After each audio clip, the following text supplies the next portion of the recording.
podcast about product management, user experience design, technology, and more. This is Product by Design.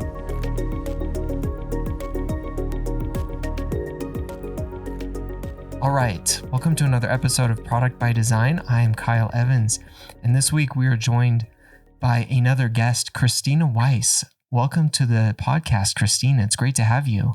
Thanks. Great to be here. All right. Let me introduce you briefly, Christina, and then we'll have you tell us a little bit more about yourself. But Christina is a product consultant and coach with 10 plus years of experience in product management, software development, digital health, and is an America based in Vienna and does a lot of work with a number of different people, from founders to leaders to PMs. So Christina, I'm super excited to talk to you today, and we're excited to learn more about you, some of the work that you're doing, and how that applies to product managers, leaders, and others. So welcome again to the show, and why don't you tell us a little bit more about yourself? Yeah, thank you, Kyle, for the intro. And again, very happy to be here. Like you said, I am a product consultant and coach. So my background originally is in psychology, then clinical research, before I finally made my way into the tech and startup scene, starting out in software development. I was a front-end engineer for a while before switching to product. I think especially back then, people sort of fell into products accidentally. And I was definitely one of those. So for the past number of years, I've been working largely with startups as a PM and then product leader. And took the jump to starting my own business about a year and a half ago. And now I do a variety of consulting and coaching for product teams, startups, and individual PMs and people looking to get into product. Okay. That sounds super interesting. And I love the path that you've taken. And I want to dive into a little bit more because I think it's a really interesting one. But before we do that, why don't you tell us a little bit more about some of the things that maybe you do outside of consulting and coaching and some of those other things, when you're not necessarily in the office? What are some of the things that you like to do outside of that? Yeah. So I'm a really big Liverpool fan. So I spend a lot of time watching soccer / football, anything Premier League related and beyond. There's a game later tonight, actually, that I'm quite excited about. And I also have a dog who likes a lot of exercise. So I spend a lot of time at the dog park, at various dog parks all over the city. Okay. Anywhere else. Very nice. All right. Go. So as a Liverpool fan, you've been having a good time in recent years, maybe not so much this year so far. True. Yeah, it's been a confusingly rocky few weeks, but hopefully they've righted the ship. We'll see. Right. Okay. And then what kind of dog do you have? He's a terrier mix of some sort. They found him on the street in Hungary. So he's a nervous little guy, but pretty cute. Okay. Awesome. All right. So I'm really, really excited to dive into more of your experience because you work with, like we mentioned, product leaders, product managers, founders, to help them in a lot of their roles. And a lot of that has to do with their, building some of their experience, communication, working with stakeholders when it comes to product management and leaders and some of those things. And we'll dive into that. But before we do, maybe you can dive into a little bit more of your journey, because you kind of mentioned, falling backwards into some of what you do, which a lot of us do that in the product management world. I know that's how I came into product management as well, kind of falling backwards into it. You started out as a front-end developer. So tell us a little bit more about your journey, both into the technology and product space, and then what brought you into the product consulting and coaching specifically. Yeah, it is. I think, first of all, it's exciting to see that now people are getting into products on purpose. That feels like a very good sign for the field. But yeah, I think like a lot of people, I moved into products mostly out of necessity. I joined a company and they sort of needed somebody to do it. And I was the best option at the time. And it was related enough to the sort of stuff that I did. Right. I think as a front-end developer, I was really, focused closely on users and user experience. So it was a relatively sensible leap. And I just really liked it. I liked that it was right in the middle of things. I think especially at small companies, you get to be involved in so many facets of the company, of the products, of the whole journey. And that was a bit of a change from being on the engineering side that I really liked. And so, yeah, then I stuck with it from there. And yeah, like you said, I do focus a lot more now on communication specifically. The consulting that I do tends to it covers a lot of things, right? I support on sort of strategic sides. There's a lot of process improvement, and when I'm coaching individuals, we cover sort of a wide range of topics. But it definitely became clear, both in my own work and then especially now that I'm consulting, that so much of both what we do as product people and also the challenges that we have come back to communication, talking with stakeholders, and all of these sort of soft skills, as we call them, that are so crucial. And I think when founders or when product leaders come to me and they're looking for consulting, they might say, I have a problem with XYZ, right? It could be, our process isn't working on this, or we need help with some strategic thing. But so often I see that sort of, if you dig deeper, the ultimate base problem is some sort of communication, team dynamics, stakeholder management, something else on that level.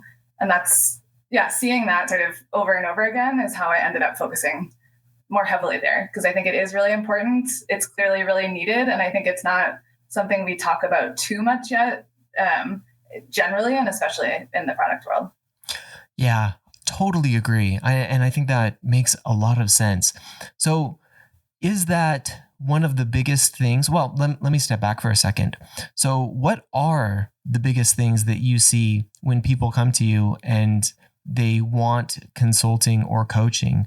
You kind of mentioned some of the problems that you see and some of the things that you focus on. Are those typically the biggest problems or issues that people come to you with? Or are there other things that you tend to see when people are in need of guidance or coaching or consulting? Yeah, it's definitely a mix. I think because I work a lot with startups and people who are in the sort of early stage company setting, a lot of it is sort of process building or that strategy layer or that sort of tipping point of, a founder has been leading product for a long time and now is trying to build a team or, has started to build a team and is struggling with it. I think that's a real challenging point for a company and for the product specifically. So I often come in around then, either to do some consulting, to do some coaching as sort of an interim leader. And so, what leads people to me, I think, is a wider variety of things.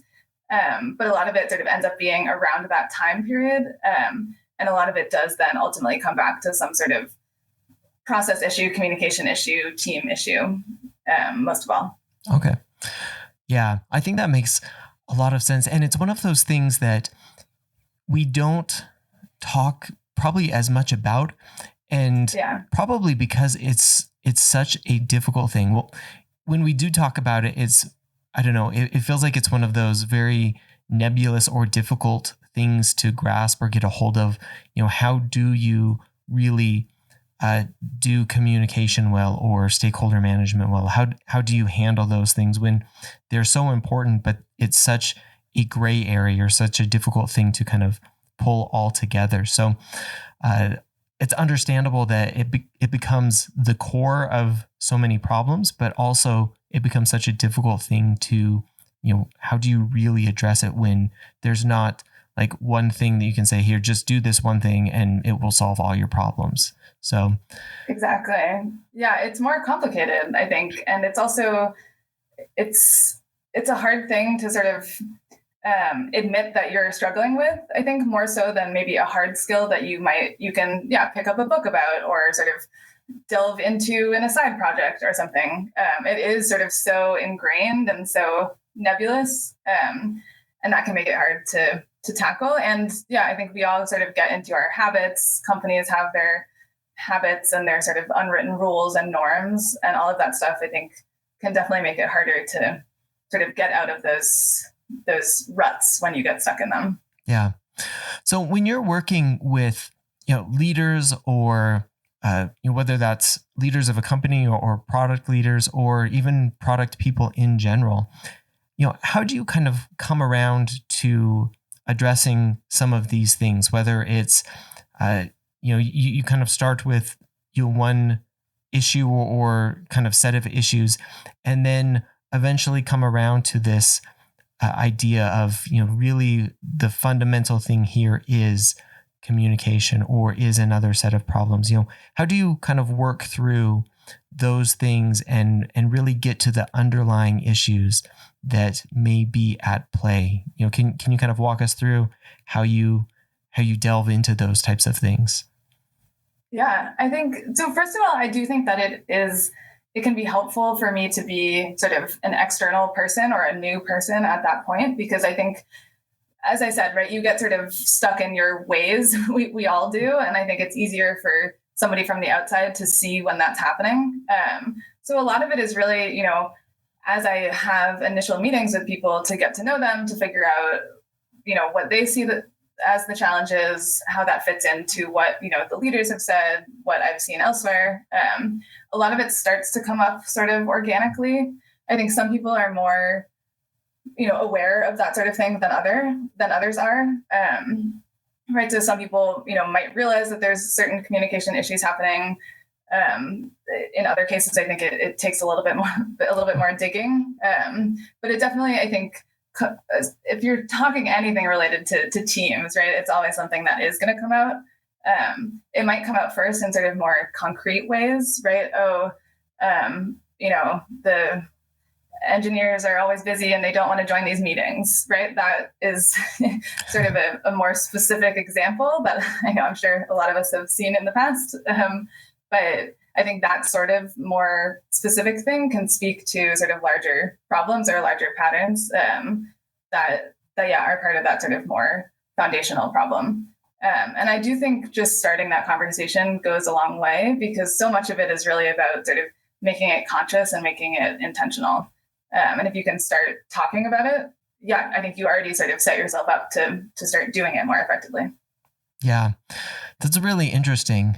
And you brought to mind one of the points that I find really interesting. Daniel Kahneman wrote about this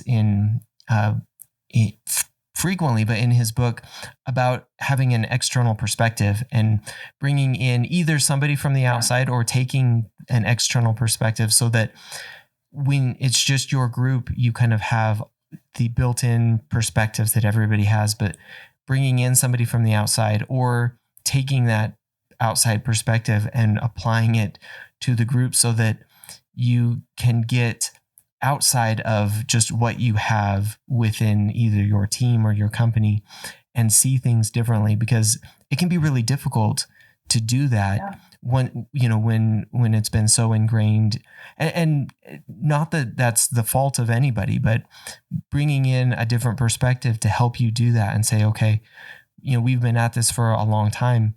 Maybe we need another set of eyes on this problem or on what's happening here. And that's not admitting that, like, hey, we're incapable of it.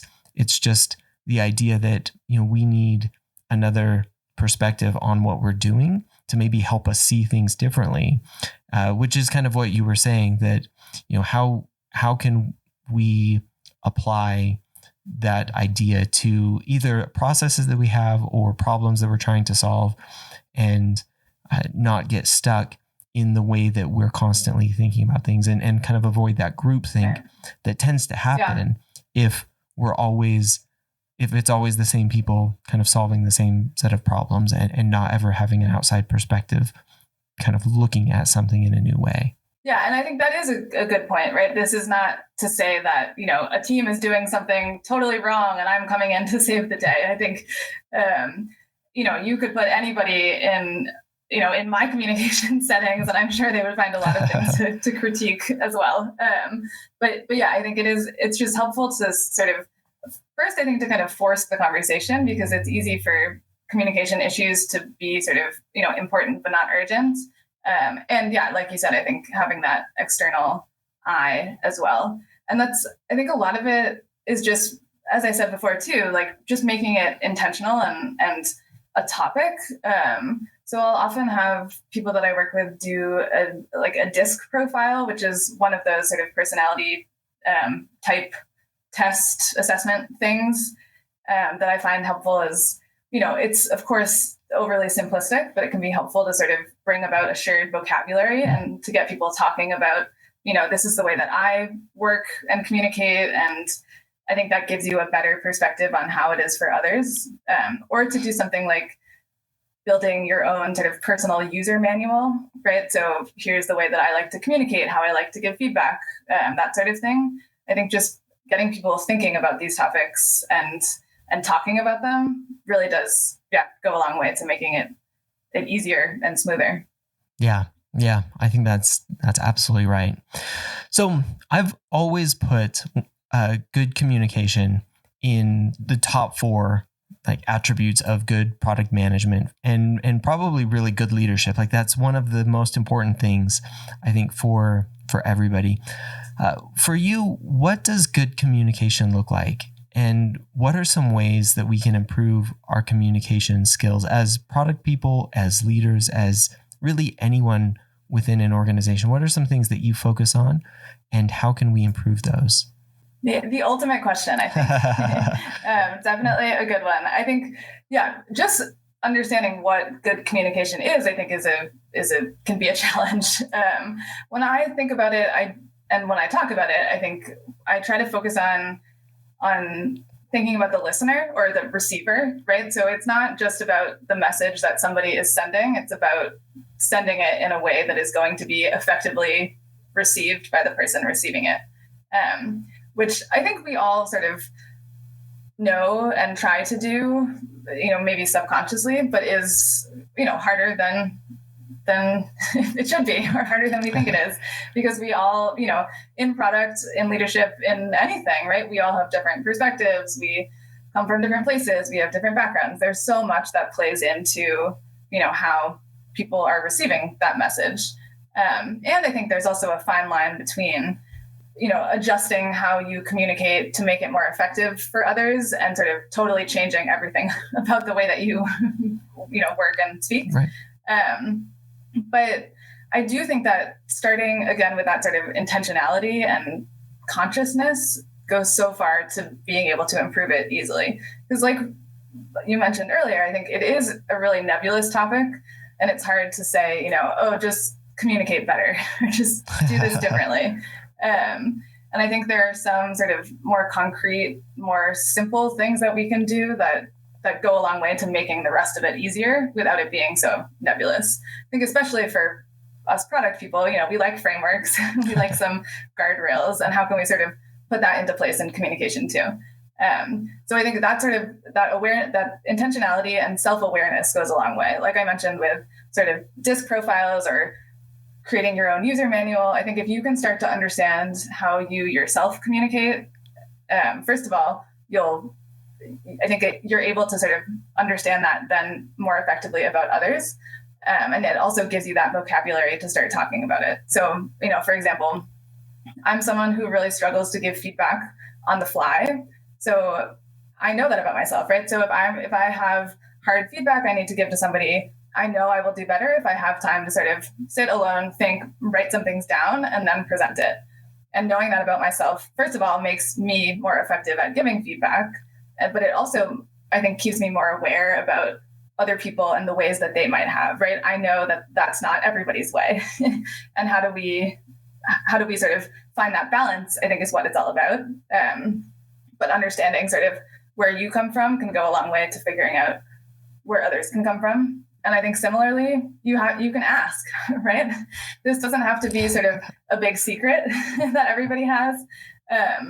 I think that we don't talk about communication and communication styles a lot, but we could, right? So, and if you remember that, your normal is maybe not everybody else's normal, that's an important first step. And then, do what you can to figure out what their normal is, right? So, hey, would you rather that I send you an email about this, or should we put something on the calendar to talk about it, next week? Or, hey, do you prefer to talk about this over Slack, or would you rather wait until we're chatting in person? Right. I think there's that sounds kind of silly and simple, but I think if you start to do more of that kind of thing, you can, set yourself up to have that better communication with whoever it is that you're talking to. And I think especially in product where we're talking to so many different kinds of people and people from different departments, different perspectives, whatever it might be, I think the more that you can start that process, the better off you'll be. Yeah. You hit on a couple points that I absolutely love and I want to kind of dive into because I think this is just some great, interesting things. The first one was actually just talking about it and bringing out some of the things that maybe we don't talk about enough. It reminds me, I used to work with somebody who their voicemail was, don't leave a voicemail, just send me a text. And I love that because it was like, they literally just don't want you to leave them a voicemail. They want to just get a message about. This was a long time ago. And I think they were kind of just expressing their preference of, please don't make me call you back. Just send me a text message because I don't want to have this back and forth verbal communication.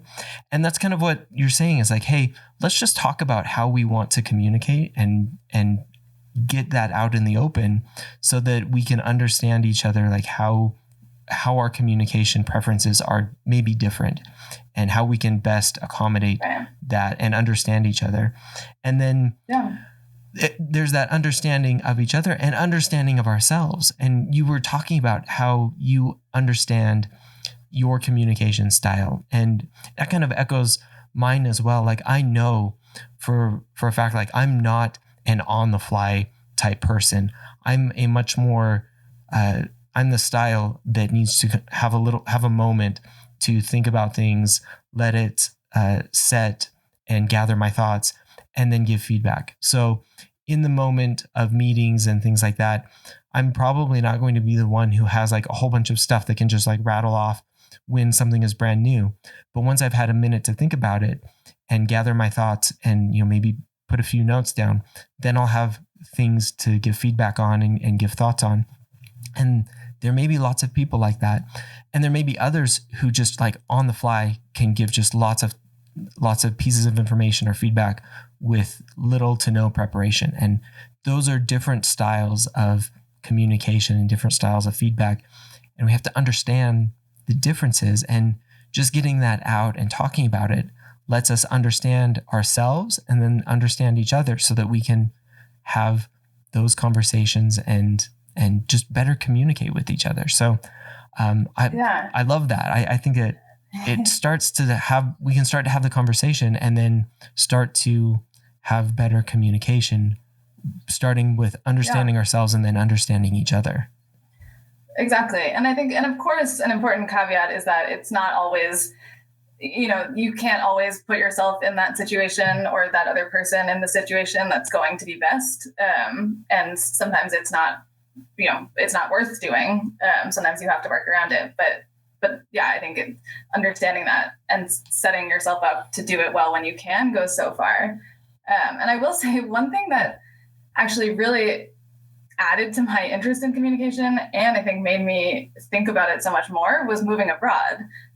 Because not only, so I'm from the US, I live in Austria, there's a different language here. So that's one sort of very major communication thing to think about a lot of the time. But even when we're all speaking English, I think there's just so many things that I took for granted about sort of norms of communication that just might be a little bit different. Not bad, not worse, not better, but different. And I think it sort of forced me to think about those sort of unspoken things a little bit more in a way that is, I think, so similar to what we do in the workplace all the time. Yeah. That makes a lot of sense and probably really opens your eyes to some of the differences. Has there been anything that kind of stands out in some ways that may be interesting or that were surprising to you? Yeah. So how much time do you have? I think so. So my husband is Austrian. Mm-hmm. So this comes up frequently just in, at home. The one that really sticks with me that is sort of such a silly example, but is, I think shows the difference is early on when I knew him, it was his birthday and I made him a cake. And after he had some of the cake, I said, did you like the cake? And he said, it was good. And, as an American, I hear it's good. And I assume, he hated it and he just didn't want to tell me that he hated it. But as an Austrian who, I think they are generally speaking a little bit more straightforward and not so over the top as we Americans can be, he meant, it was good. It wasn't a bad cake. It was a good cake. And again, it's a very silly example, but I feel like that kind of thing happens all the time, right? He used a word or said something meaning it one way, and I took it totally differently. And, nobody was wrong. It just, there was a miscommunication that happened because of these different perspectives that we have. So certainly not the last time that's happened. But I think, there's a lot of small things that do sort of, really make a difference and make you think about, I think, all that you take for granted all the time when you communicate. Yeah. No, that's fascinating. And probably helps you think about, the variety of different ways that we need to be very, very conscious of the different communication styles that many people have. I was just thinking about, as you were talking, I had a manager who was very proactive about that type of thing. This was a while ago, who would ask those types of questions like how do you prefer that we communicate? And is it by email? Is it one-on-one? Is it in, some of these more public forums? And then, once they learned some of those things, they understood some of my preferences. And I remember them, saying, hey, I know that, you like to have time to think about giving feedback. So I'm going to pose some of these questions to you now. You don't have to answer, but if you get back to me in a day or two, once you've had some time to think about it, and really taking the time to understand some of those things it goes a long way, because it's the understanding up front, and then taking the time to see okay, I understand that this person and this person likes to think about it, or this person may not go be over the top in their expression. They may be very frank and straightforward, and that's the way they communicate, or they may want time to think, and then putting them in a position that plays to some of those things wherever possible. And like you said, it may not always be possible. We may have to have meetings that are one way or the other, but understanding that as leaders, that everybody has their communication style, and how can we best work within some of those things wherever possible, because our teams, especially now, are more and more diverse, and hopefully will continue to be so, because like we were talking about earlier, with that diversity of thinking and people and experience comes a lot of potential to have different perspectives, and we avoid the that single perspective, and that can often lead to groupthink and exactly that we're kind of touching on a little bit earlier, but I know I was thinking about it as we were talking about bringing in some of those outside perspectives. So yeah, true. And that is a good point. It is very important to have that wide variety of perspectives, but then you also want to set everybody in that group up for success. And I think that's a great example with your manager. And I think I've heard that sort of thing from a lot of people. And I think it not only shows that your manager, is thinking about that sort of thing and is aware of setting you up to work most effectively. I think it also shows a lot of empathy, that they care, right? It's a few maybe very simple questions, but it can go a long way to showing that, I care about how you work, and I want to make that as possible, as successful as possible for you. Yeah. So when we talk about communication, one of the most important groups is what we call stakeholders. And now stakeholders is kind of this all-encompassing term that can mean a lot of things and has a lot of different people involved in it. When you think about stakeholders and stakeholder management, how do you think about that? And how do you work with your customers, the people you're coaching, when it comes to stakeholder management? Yeah, the stakeholder management is definitely, I think it can mean a lot of things to a lot of people. And yeah, encapsulates a lot. I think, yeah, ultimately, stakeholders are really within product. Anybody who's, affected by your product, has an impact on your product, is going to be impacted by your product, right? That is so many people. It can be your team, it can be executives, it can be external partners, it can be users, customers. I think it can be sort of a never-ending group, it can feel like. So I think one of the most important things early on is to figure out who the important people are, right? Anybody can be a stakeholder, but who are sort of the key stakeholders for you, for your product, for whatever you're working on right now. I think that is an easy step to forget, and then just try to communicate with everybody, keep everybody updated, everyone involved. I think it can be an easy fallback, and that's going to be a lot, right? I think you have limited time and energy, and you want to keep people updated within reason and in the loop within reason. But I think one important piece of dealing with stakeholders is making sure that you spend your time and energy, your limited time and energy, with and on the people who are sort of most impacted or most impactful.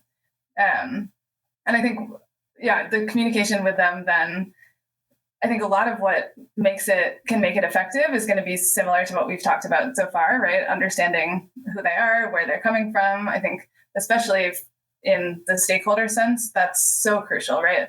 Somebody's coming to you and saying, "Oh, we need to build this one particular feature." There's obviously more there, right? What is it that's sort of leading them to say that? Who's sort of pushing them to push you, right? What are their needs? What's driving them?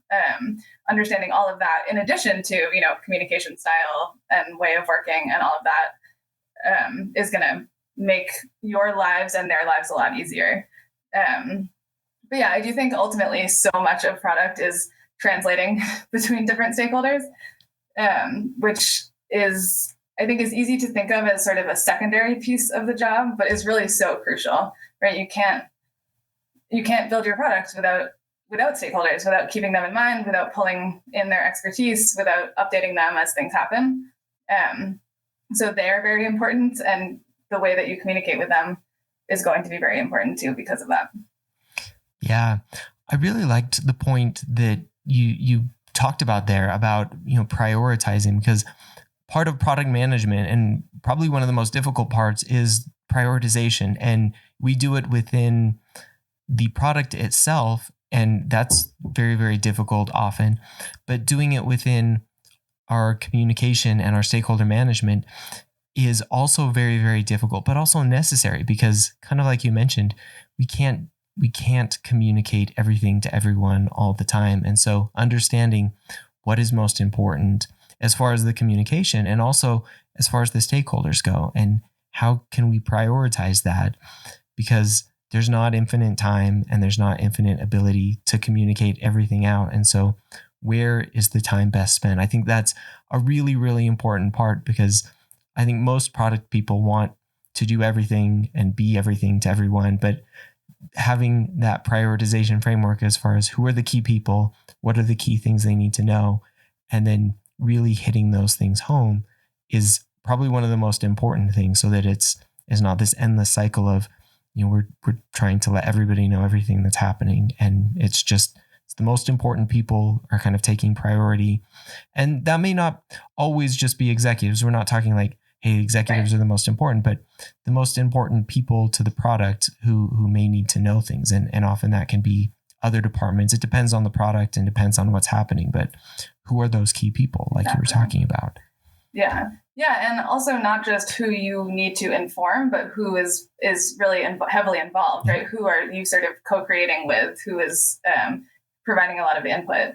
But I love that you frame it in terms of prioritization, because it's totally true. And it is funny. I do feel like at some level, stakeholder management is so sort of meta when it comes to product, because it's all about prioritization. It's all about sort of understanding your stakeholders like you understand and emphasize with your users. It is, I think, in a lot of ways, if you think of your team and your stakeholders and the people you work with in the ways that you think about your users and your products, you can already give yourself some good foundations and frameworks to use as you prioritize, as you communicate, etc. Yeah.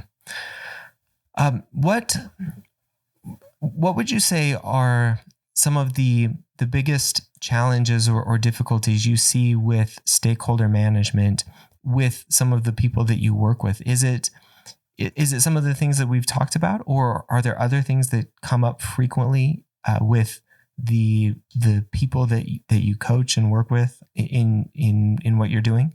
It's definitely a mix. I think a lot of what we've talked about is definitely true and applies in so many cases. And I think often some of the solutions or some things that can help are covered by a lot of what we talked about, right? Understanding where people are coming from, keeping them informed in different ways, et cetera.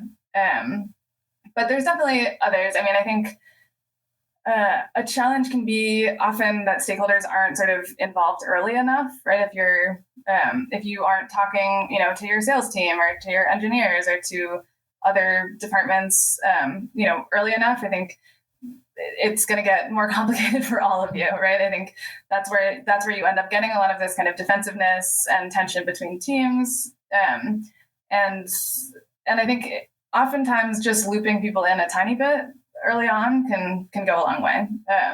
So that's, again, it is always a balance, but that's definitely something that comes up a lot. I think another thing, I do think a lot of it comes back to this prioritization.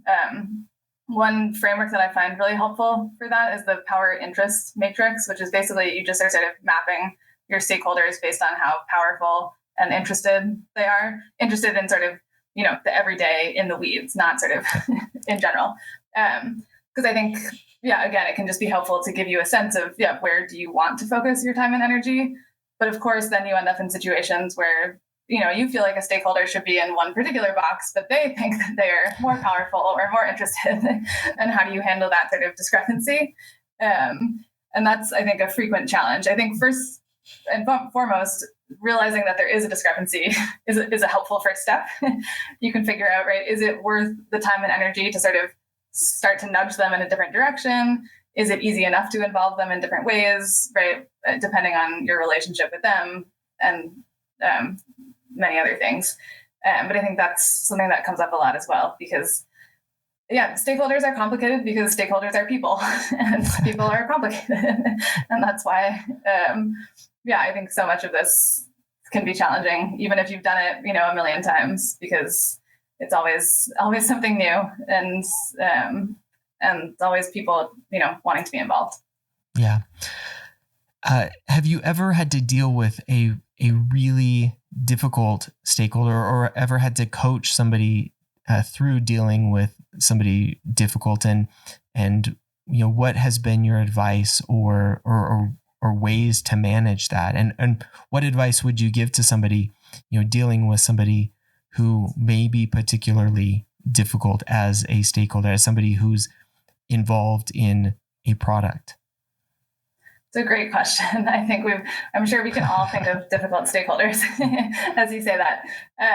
I certainly have dealt with plenty of my own and have worked with people who have as well. I think one thing that I always say, and I try to do in my own life, is you don't have to do it alone, right? If you are struggling with a particular stakeholder or communicating with somebody on a different team or external or whatever, and it's a challenge, right? You can talk to your manager about it. You can talk to other people about it, right? It doesn't have to be something that you solve all alone, because I think sometimes it can feel that way. But sometimes bringing somebody else in or just having a conversation about it will help you figure out some ways around it, or at least ways to make it easier.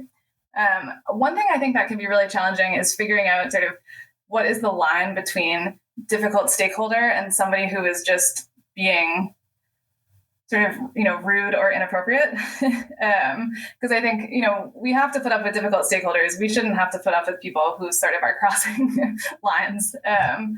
And I think especially for people who are more introverted or women and minorities, it can be harder to sort of find, figure out where that line is and make sure that, you're managing or dealing with difficult stakeholders, but not sort of putting up with people who are being complicated for other reasons. Yeah. Unfortunately, something that comes up as well, I think. Yeah, absolutely. Totally agree with that.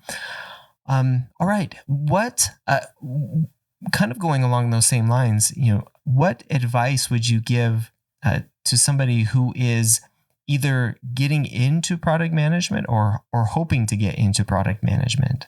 Also a great question. I think this is so hard because there's so much out there. And I think that's one of the biggest challenges, because there's so many great books about products. There's so much great content. And how do you keep up? And how do you not feel overwhelmed by, not keeping up? I certainly, I'm on some really great newsletters, and it's easy to fall behind and feel like I will never recover.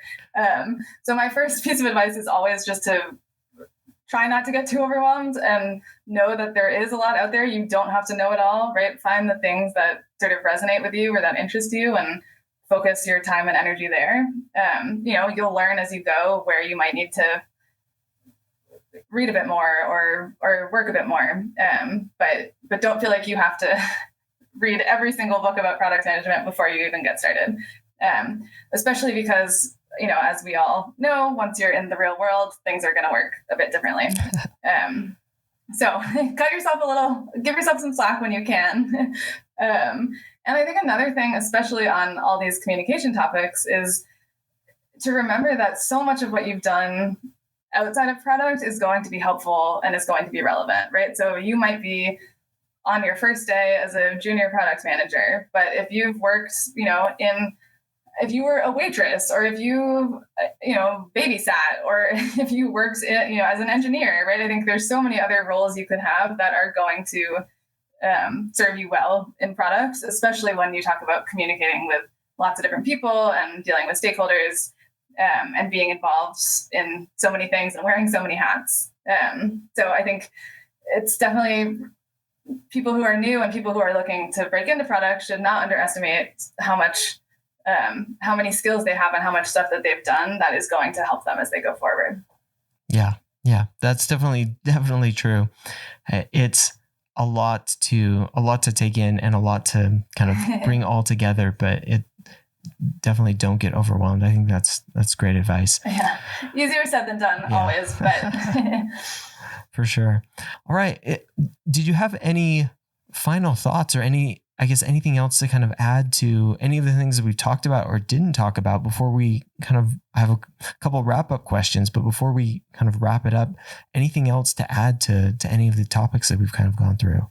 Oh boy, I love these topics. I definitely could talk about them all day, all night.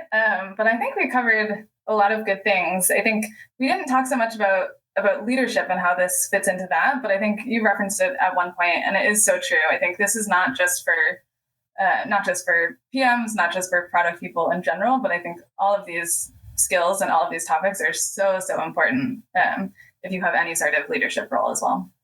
Yeah, I think that's definitely true. And maybe just expanding on that for 1 second, how would you see it changing for leaders? We've talked about the communication and a lot of stakeholder management.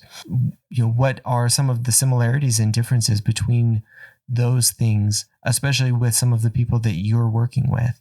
I think a lot of it is similar, right? A lot of these sort of communication basics and what's important is going to still be true and going to be even more true and more important. I think the most important difference is that when you're leading a team, you have more impact on not just yourself and the one person you're talking to, but that whole team, right? And the culture of the company. And I think so much when you talk about communication is really about sort of building a culture of open communication where people are aware of people's different preferences and everybody knows how to effectively give and receive feedback. And those are hard things. And I think they're not they're not sort of the baseline most places because, they have to be sort of taught and learned and discussed. And so I think especially in a leadership role, you have to sort of not just do these things effectively yourself, but really try to build that culture within your team. I think you're absolutely right. And it's building the culture it can be a difficult thing, but it's so crucial as a leader. And if it's done well, I think it sets the tone for so far into the future for what a team can be like and ultimately what the entire organization will be like. And if it's done poorly, then probably the critical things that you're measured on as a leader, which are like your team, how well it's doing, how well people are ultimately staying and producing, will suffer immensely because, people don't want to work in cultures that they can't thrive in. And that is ultimately your responsibility as a leader. So, and I think the one, I could talk about this all day too, but I think the one other thing there is that just because you're not actively doing it doesn't mean you aren't building a culture of something. Yep. And it tends to be not so much a positive one if you aren't putting real sort of time and energy into it. So I think that is the challenge of culture for sure. And one of the challenges of leadership.